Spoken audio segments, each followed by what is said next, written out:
Buenos días, mis amados hermanos, qué gusto volver a saludarles. Vamos a tener el tema del día de hoy, que es la parte número 8 del Pentateuco, que es la legislación en Sinaí. Y bueno, como introducción quiero comentarles que pues Jehová sigue instruyendo al pueblo. Se nos muestra en esta parte de lo que estamos estudiando, desde el capítulo 25 hasta el capítulo 40 de Éxodo. Y pues es hora de consagrarse para que se pueda tener una relación con el Dios del universo. Pues hay la necesidad de una consagración, que es una apartarse del pecado para el propósito por el cual fuimos elegidos por Dios. Amén. Entonces, Él ya ha mostrado quién es, el poder, la autoridad, la soberanía y todo lo que realmente Dios es para el pueblo de Israel y ahora para nosotros como el pueblo adquirido por Dios. Simplemente les ha salvado. Y a ti y a mí nos ha salvado. Nos ha librado y les ha librado de la esclavitud y trayéndolos hacia Él y trayéndonos hacia Él es ahora que podemos tener esa relación personal con el Dios Todopoderoso. Amén. Bueno, pues ahora el pueblo de Dios debe esforzarse para mantener esta relación. Ellos saben quién es y de lo que es capaz de hacer. Él es todopoderoso y grande en misericordia, pero no tolerará la iniquidad y mucho menos la idolatría. El pueblo debe mantenerse firme, asegurándose de la presencia de Jehová en medio de ellos. Y bueno, pues ¿cuál es la enseñanza que esta sección del libro del Éxodo nos da? Pues que nosotros tenemos que comportarnos como verdaderos hijos de Dios, como el pueblo adquirido por Dios en ese sentido. Sabemos quién es Él, sabemos qué es capaz de hacer, ¿verdad? Sabemos que Él es el Dios Todopoderoso, el Shaddai, y Él es grande en misericordia, pero nunca va a tolerar nuestra iniquidad y mucho menos la idolatría que ahora muchas personas pueden tener, que no propiamente se refiere a el hecho de tener imágenes, ídolos, no, sino todo ese tipo de idolatría que de repente nosotros en la actualidad podemos generar. ¿De qué manera? Pues en el hecho de que idolatramos a nuestros hijos, a nuestros hermanos, a alguna persona en particular, nuestros bienes, nuestro dinero, nuestro intelecto. Eso es lo que tenemos que evitar para poder estar correctamente asegurándonos de la presencia de Dios en nuestra vida. Amén. Bueno, en el capítulo 25 al 27, la palabra de Dios nos enseña pues cómo tenía que ser el tabernáculo y su mobiliario, todos los muebles y todos los enseres que tenía que tener allí. Primero, tenemos que ver que se nos muestra que tenía que haber una ofrenda para el tabernáculo, para poder construir. El pueblo de Dios lo trajo su ofrenda después de ver cómo ¿cómo se llaman? Egipcios, pues cuando salen los israelitas, el pueblo judío de Egipto, les entregan una cantidad de oro, de bienes, y pues todo eso vienen a darlo como una ofrenda para el tabernáculo. Y es aquí donde ustedes y yo tenemos que aprender también algo muy especial. Tenemos que aprender a ofrendar, ¿verdad? Dar de gracia lo que se nos ha sido dado de gracia y de esa manera, pues traer lo que se necesita para el reino de los cielos. Después se nos hace la narración de cómo debería de ser el arca del testimonio, ahí en el capítulo 25 del versículo 10 al 22.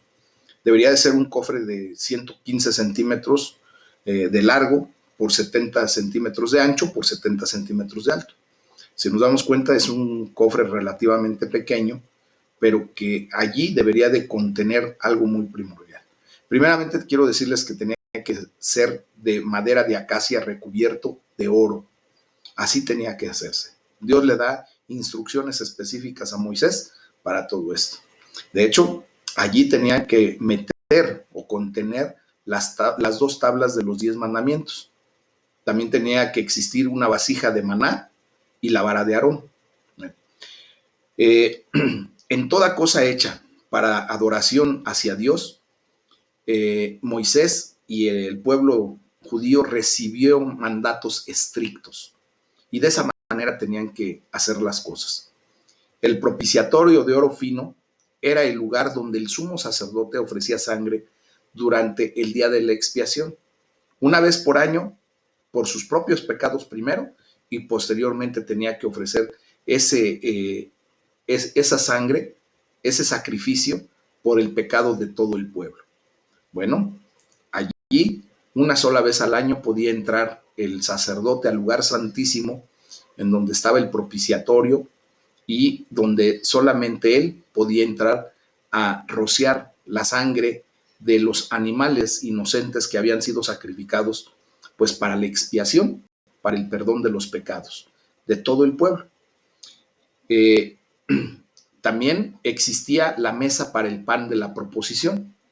Esta mesa tenía que tener 92 centímetros de largo, 46 centímetros de ancho y 69 centímetros de alto.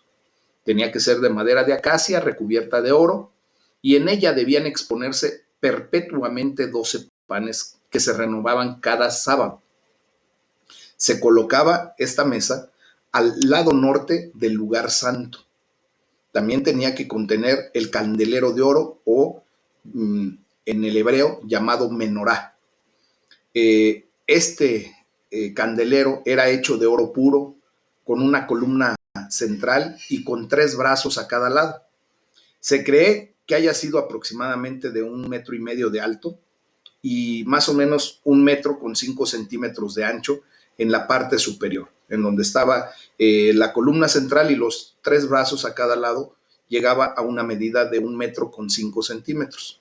Allí se quemaba aceite puro de olivas, que se encendía todos los días. Cada día tenía que ser encendida ese menorá. Bueno, después se nos muestra ahí en el capítulo del 26 hasta el capítulo 36 de Éxodo, cómo era o tenía que haber sido construido el tabernáculo de reunión.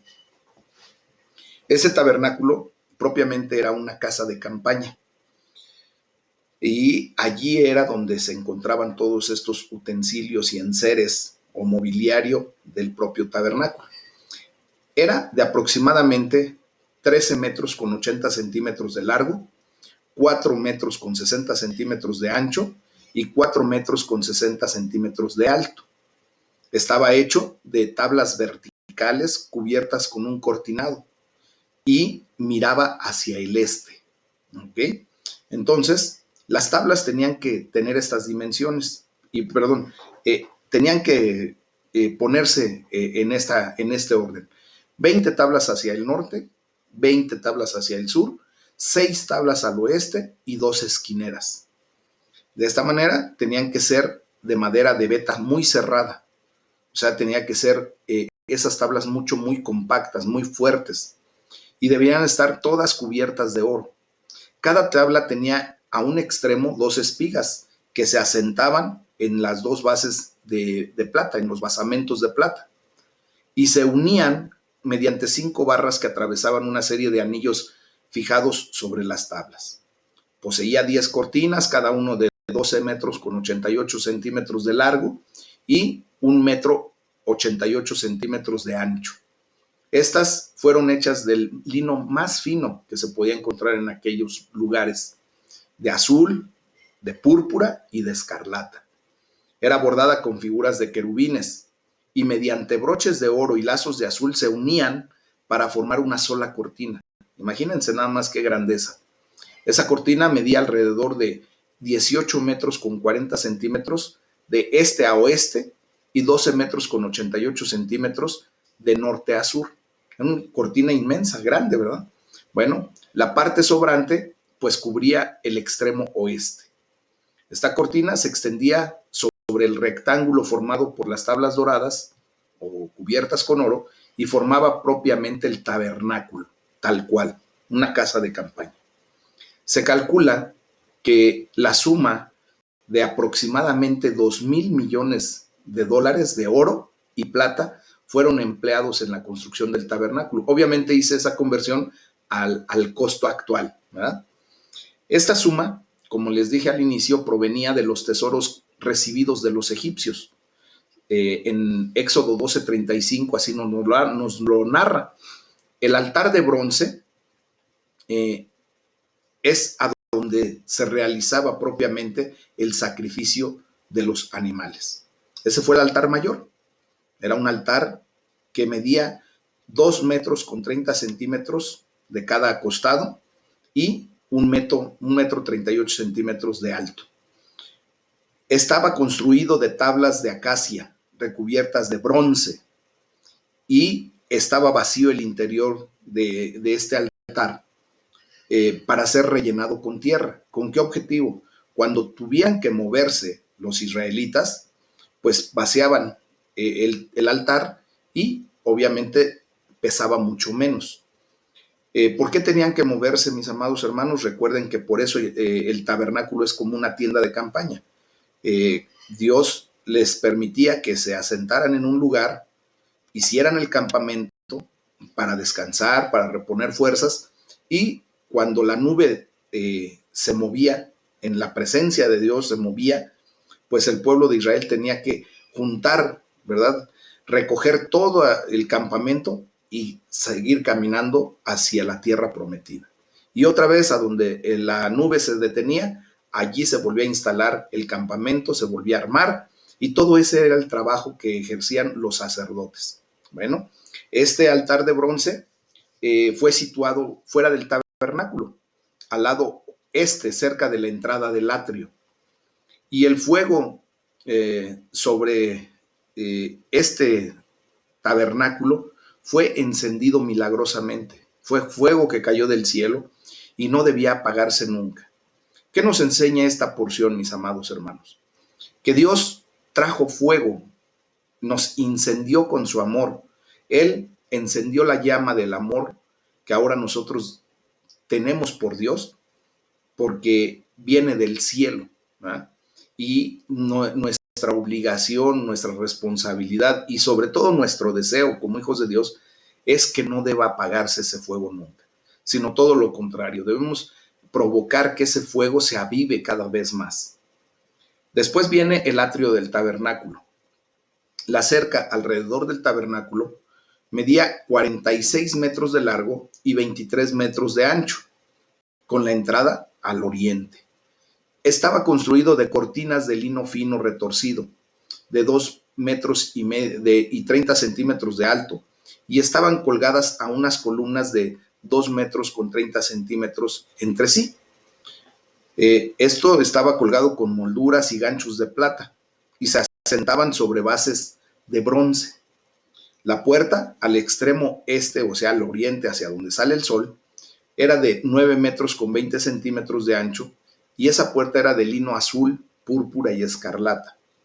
Entonces vemos aquí cómo esta situación del atrio del tabernáculo pues ya es más grande que propiamente el tabernáculo. Y allí se reunían los varones de Israel para poder llevar su sacrificio. Amén. Y de esa manera pues llegar al altar y en el altar hacer el holocausto, el sacrificio, y esa sangre se rociaba, y una vez al año, les digo, pasaba el sumo sacerdote hacia el lugar santísimo, hacia adentro del tabernáculo, a donde estaba el arca del pacto, que contenía las tablas de los mandamientos, el recipiente de maná y la vara de Aarón. Ahí era el lugar santísimo, y una sola vez al año el sumo sacerdote podía entrar para ofrecer sacrificio y de esa manera saber si Dios perdonaba el pecado del pueblo durante todo el año. Bueno, también había aceite para las lámparas. Y bueno, también aquí, ya en el capítulo del 28 al capítulo 32, se nos narra toda la condición de los sacerdotes. Primero, cómo debían ser las vestiduras de los sacerdotes. Era una vestidura especial, ¿verdad? Después se nos narra cómo fue la consagración de Aarón y sus hijos, cómo fueron apartados para el servicio a Dios. Los hijos de Aarón eran Nadab, Abiú, Eleazar e Itamar. Y también se nos muestra cómo tenía que ser el proceso o el ritual del lavado para la purificación. Se nos muestran nuevamente las vestiduras, cómo tenía que ser la unción, cómo tenía que ser la santificación y cómo Dios llenaba las manos de esas personas consagradas para darles autoridad para poder sacrificar y que el sacrificio fuera acepto delante de Dios. Nosotros vemos que tenían que hacer ofrendas diarias y la promesa de la presencia diaria de Dios se realizaba, se llevaba a cabo. ¿De qué manera? Pues la expiación, la dedicación, la acción de gracias y sobre todo la oración, el levantar sus plegarias delante del Rey, pues deben ser continuamente renovados. Todo eso. Por lo tanto, había que hacerlo diariamente. ¿Ok? Este simbolismo exterior pues muestra la gran necesidad interior que tenían los israelitas de mantener plena comunión con Dios y tenía que ser diario. Esa relación se tenía que estar alimentando día con día. Eso es lo que nos tiene que quedar a nosotros en esta mañana de aprendizaje. Nosotros tenemos que aprender a llevar ofrendas diarias delante de Dios, a tener, ¿verdad?, ese simbolismo de estar ofreciéndonos en sacrificio vivo todos los días de nuestra vida para que la presencia de Dios se manifieste en cada uno de nosotros. Mis amados, recordemos que nosotros ya no tenemos que hacer sacrificio de machos cabríos, ni de becerros, ni nada de eso. Nuestro Señor Jesucristo hizo el sacrificio perfecto y por eso ahora nosotros nos presentamos delante de Dios cubiertos por la sangre de Cristo y es por eso que nosotros venimos hasta el lugar santísimo, porque Dios rompió ese velo que nos separaba para poder entrar hasta ese lugar. Hoy tenemos acceso con seguridad y confianza según Efesios 3:12 para que hallemos allí el pronto y oportuno socorro de nuestras almas, de nuestras vidas. Amén. También se nos muestra cómo tenía que estar el altar del incienso. Este altar tenía que ser de 92 centímetros de alto, 46 centímetros de cada lado, de ancho y de largo. Entonces allí estaba fabricado de madera de acacia y también estaba todo recubierto de oro. Allí debía quemarse incienso en él perpetuamente, cada mañana y cada noche. Ahora nosotros quemamos incienso delante de Dios con nuestras oraciones. Recuerden que nuestras oraciones suben como un olor grato delante de Dios. Y dice la palabra de Dios que es el incienso que quemamos los santos delante del Rey. Así es que por eso Dios nos invita a que todos los días de nuestra vida estemos provocando un olor fragante delante de Dios con nuestras oraciones, nuestras plegarias, nuestros ruegos y nuestras súplicas delante de Dios. Se nos llama también a ver el dinero del rescate. Este es el concepto aquí de la redención. Dios nos lleva a aprender a ofrendar de una manera para el reino de los cielos. Dice la palabra de Dios que todos pagaron el mismo precio para no distinguir entre el pobre y el rico. Recuerden lo que sucedió cuando nuestro Señor Jesucristo hace la observación de que una viuda pobre había echado dos blancas, dos pequeñas monedas que prácticamente no tenían valor económico, pero él vio el corazón de esa mujer cuando lleva al alfolí esas dos monedas. Y de esta manera aquí se nos enseña que nosotros debemos de aprender a dar en una actitud de calidad, no de cantidad. La cantidad Dios la va a poner en nuestro corazón y nosotros vamos a aprender a ofrendar de una manera correcta. ¿Ok? Después se nos enseña la fuente de bronce. Aquí había una gran fuente de bronce y contenía agua donde los sacerdotes debían hacer el rito de lavarse correctamente las manos y los pies antes de oficiar en el altar o en el tabernáculo mismo. Vemos cómo debería de ser el aceite de la unción y el incienso que se tenía que quemar. El aceite tenía que ser extremadamente puro y el incienso debía ser de la mejor calidad que pudiera. ¿Por qué? Porque ustedes y yo tenemos que aprender que para Dios siempre tiene que ser lo mejor, no lo bueno. Perdón, tiene que ser lo mejor, ¿ok? Después se nos muestra el llamamiento de Bezaleel y Aholiab. Dios los llama llenándolos del Espíritu Santo con inteligencia, sabiduría y habilidad para edificar. A esto lo llama Dios a Bezaleel, y a Oliab lo llama para ayudarle. De esta manera nosotros vemos que Dios nos está llamando con todos los talentos, los dones que el Señor ha puesto en nuestras vidas para seguir edificando el reino de los cielos aquí en la tierra. Y que muchos de nosotros vendremos a hacer ayuda. Algunos, por ejemplo, podrán tener algún cargo en particular, pero todos poniendo de lo mejor de sí mismos. La misión de estos hombres fue hacer todo lo que Dios les había mandado, o sea, el tabernáculo de reunión, el arca del testimonio, el propiciatorio, el menorá o el candelero, la mesa para quemar el incienso, el altar del incienso, y todo eso lo había mandado el Señor. Y dice, harán todo lo que les he mandado. Y fue así como ellos pues hacen lo propio. Es como Dios nos llama a trabajar en equipo, a trabajar para el reino de los cielos. Se nos enseña también en Éxodo 31, de los versículos 12 al 17, cómo debe de ser guardado el día de reposo como señal. Dice, señal entre mí y ustedes para que sepan que yo soy Jehová, que los santificó. Santo es a ustedes ese día, porque en 6 días hizo Jehová los cielos y la tierra, y en el 7º día cesó y reposó. Entonces, los judíos debían guardar como un pacto perpetuo este Shabbat, lo que propiamente se maneja como el Shabbat. El Shabbat no refiere, mis amados hermanos, propiamente a lo que es el día sábado, sino más bien al día de reposo que nosotros hemos dedicado para el Señor, a donde dejamos de hacer todas nuestras actividades y cotidianas y nos entregamos de lleno a Él. Buscamos su presencia, levantamos nuestro altar de adoración y nos rendimos delante de su presencia como un acto, ¿verdad?, de un pacto, entendiendo que Dios nos ha provisto durante toda la semana e iniciamos la semana propiamente dando lo mejor de nosotros para Él. Bueno, también se nos muestra el pecado del pueblo y las consecuencias que se sufren por pecar. Todo esto está entre los capítulos 31 y 35 de Éxodo.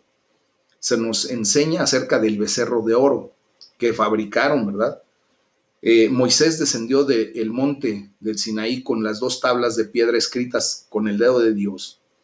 Y el punto es que Dios es el autor de los 10 mandamientos, pero Moisés escribe todos los demás mandamientos, el resto, siendo inspirado por el Espíritu Santo de Dios. La Torá, o el Pentateuco propiamente, nos enseña que hay 613 mandamientos que los judíos tenían que observar inquebrantablemente. Tenemos que hacer distinción de que hay mandamientos específicos para el pueblo judío porque ellos son el pueblo escogido. Dios se muestra a toda la humanidad a través del pueblo escogido por Él, por su soberanía. Por lo tanto, ellos tienen obligaciones y cargas mayores que las nuestras. Nosotros ahora, recuerden que ya no vivimos bajo la era de la ley. Ahorita estamos en la dispensación de la gracia.